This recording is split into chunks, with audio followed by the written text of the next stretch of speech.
Hello, ops team. We're going to Texas. I'm going to go out there. Well, we are going to go out there the first weekend in May because I am participating in a 3-gun match in Crescent, Texas. And it's a big one. It's a Vortex Shooter Source 3-gun championship. So we're going to be doing that. It's a 3-day match. We'll probably stay there for about a week. A couple of days on the front side, a couple of days on the back side of the match. And then we'll blast back home. It's kind of our first trip with the RV that's really going to require some no kidding like planning to go on. It's not like in-state or local, so we definitely are going to have to figure a few things out, and we kind of want to take you through the process that we use in order to do that, right? I am an Army guy. Moreover, I'm an SF guy, so our level of planning probably like is ridiculous to most people, but after doing it for so long, it's just kind of habitual now. You know, we always have a pace plan. We call it a pace plan for everything. You know, there's a primary, alternate, a contingency plan, emergency plan. So it's hard. God. It's hard to break away from those things. And you know, when you do need them, they're there already, and people think you're a genius. But it's a good technique to use. So we're also going to use some of our technical tools. One of the apps that we use primarily, we'll show you that, and we'll get into the planning process. Okay. Okay. Yep. Cool in the gang. We're ready. So here's our route. We're going to be moving from Fayetteville, North Carolina, all the way to Crescent, Texas. We'll be on I-20 most of the time, a little bit on 95 south of Fayetteville, and then we'll hit 20 headed west, and we're basically going to stay on 20 the entire time.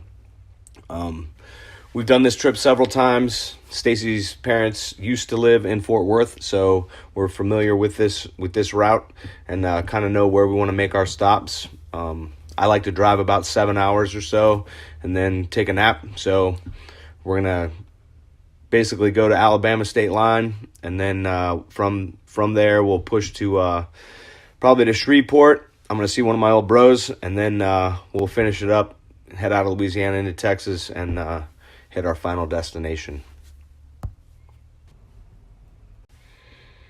All right, so here's our first leg. Day one's going to take us from home and down to just inside of Alabama. We're going to get across a straight line, and we're going to stay at the Cane Creek Campground in Heflin, Alabama for one night. It's about just about 450 miles, and should take us just under 7 hours to make that. And then we're gonna hooch up and camp for the night. All right, day two, we're gonna get bright and early and head out of Cane Creek Campground, heading west. And we're going to drive through Mississippi into Louisiana, and we're going to go all the way to Shreveport, and we're going to stay at Barksdale Air Force Base in Shreveport, Louisiana. It's about 530 miles, and we'll hooch up there for the night and hopefully visit some friends and prepare for the next day's adventure. Alrighty, day three and final travel day. We'll get up bright and early, and we'll take off from Barksdale Air Force Base, and we'll continue west, and we're going to go all the way to Weatherford, Texas, where we will be staying at Hooves and Wheels RV Park, and that will be our final destination, where we will set up camp and will remain for the next week. This trip is 1,215 miles. Roughly takes 17 hours in a car. We know this from experience. I've driven this route without him a bunch of times, with him a couple times. But I also flew home and drove back the truck that we cart this trailer about with now, because my boyfriend here, who was deployed, decided it would be a good idea to buy a truck unseen on the internet and send his wife to go get it. So. Indeed.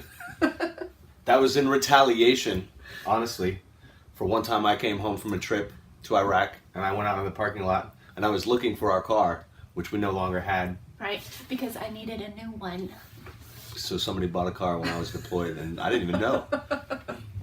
Whatever. So that happened. But yeah, it's a long trip, and we've made it a few times, so we know where we're gonna stop Roughly, yeah. roughly.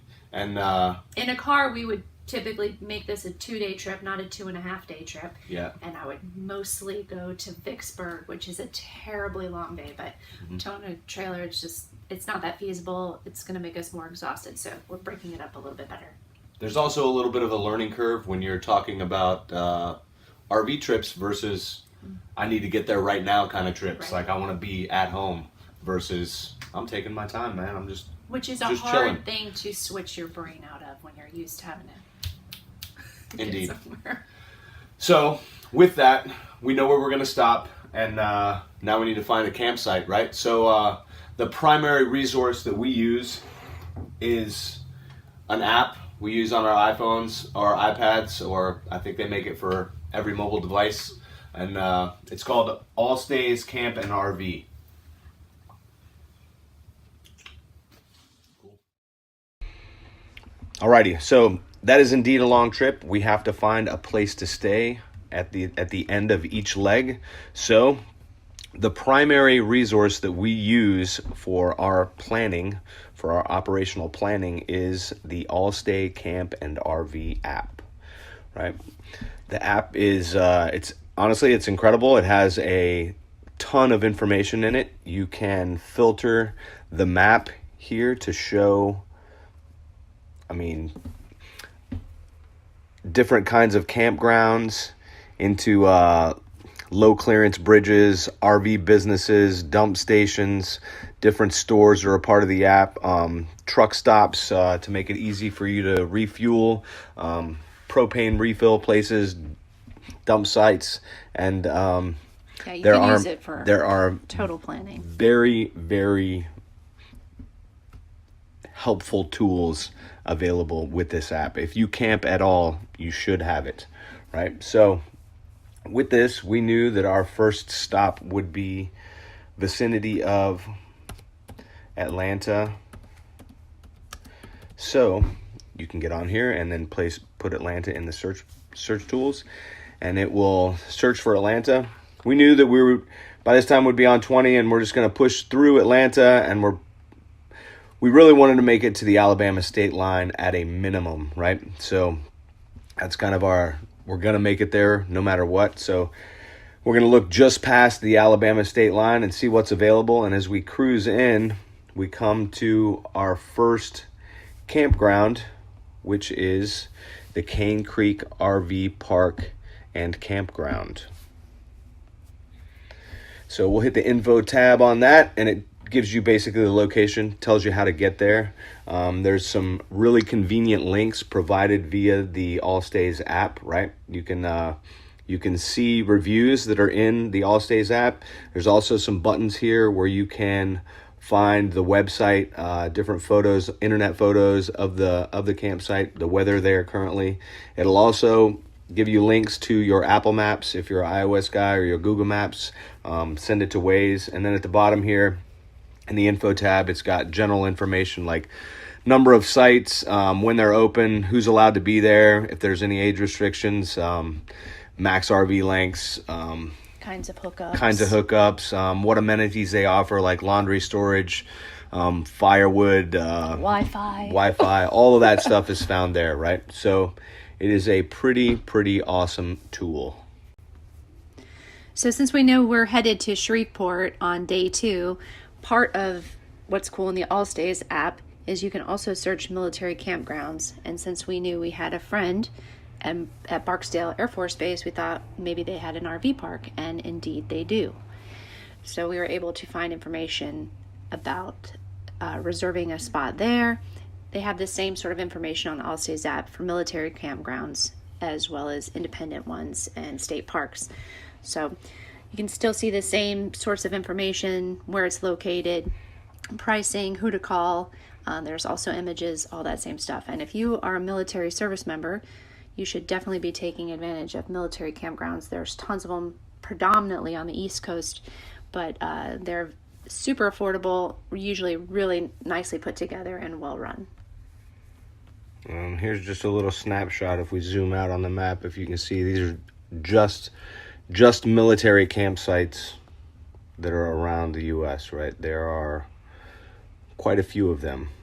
Some of them are in some pretty awesome spots, right? Look down there, we got some in Key West, and you know, all up and down the East Coast. Actually, pretty well distributed throughout the country, you know.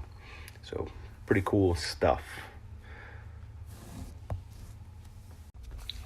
All right, so day 3 of traveling, right?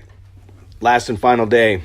So we're going to go from Barksdale Air Force Base to Weatherford, Texas. So I'll type Weatherford up there in the search bar.